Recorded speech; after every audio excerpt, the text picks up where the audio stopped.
Hello and welcome back to Simple Money Podcast, Canada's own personal finance podcast. I'm Matthew Seawick, also known as the Friendly Financial Coach.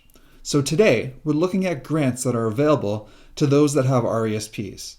We'll be looking at the Canada Education Savings Grant, both basic and additional versions, and provincial grants. Next week, we'll hear from Luke at Smart Saver, who will discuss the Canada Learning Bond in detail. So, the Canada Education Savings Grant, also known as the CESG, comes in two major forms: a regular version and an additional version that offers extra grant money to low and medium income households. CESG matches contributions made to eligible RESP beneficiaries until the end of the year that they turn 17. As a quick side note, a little-known exclusion exists for beneficiaries that have RESPs set up late in their life.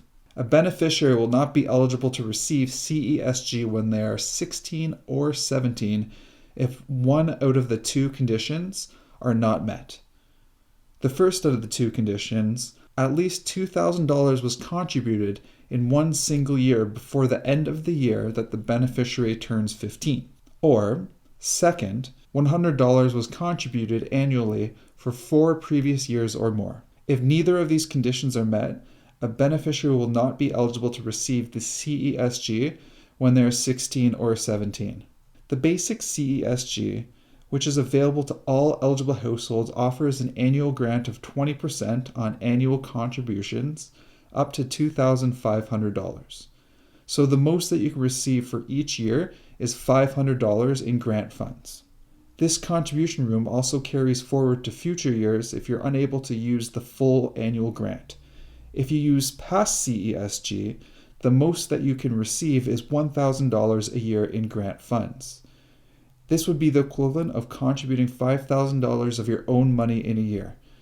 So $2,500 of that would be for the current year, and $2,500 of that would be for past year or years. The grant also has a lifetime limit of $7,200 for each beneficiary. This amount is just the grant paid out and does not include any of the interest that would have been received on any of the grant funds. This equates to 14.4 years of full contributions. An additional option is also available for beneficiaries that come from low and medium income households. This additional grant is either 10 or 20% extra on the first $500 contributed annually.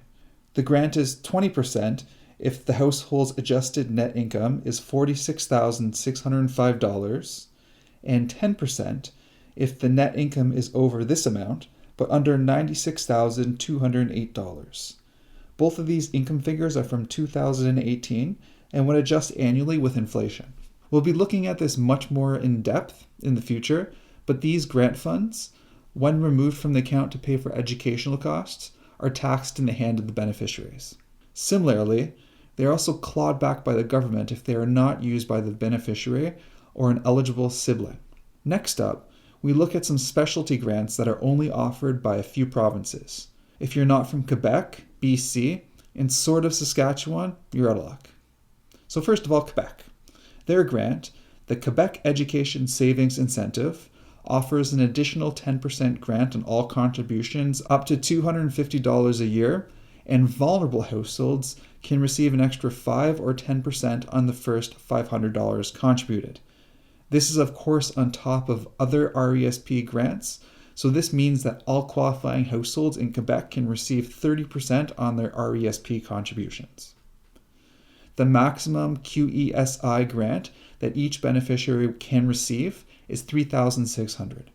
BC also has a program called BC Training and Education Savings Grant. This gives a lump sum payment of $1,200 to qualifying beneficiaries. This grant is available to all eligible children when they turn 6 until their 9th birthday.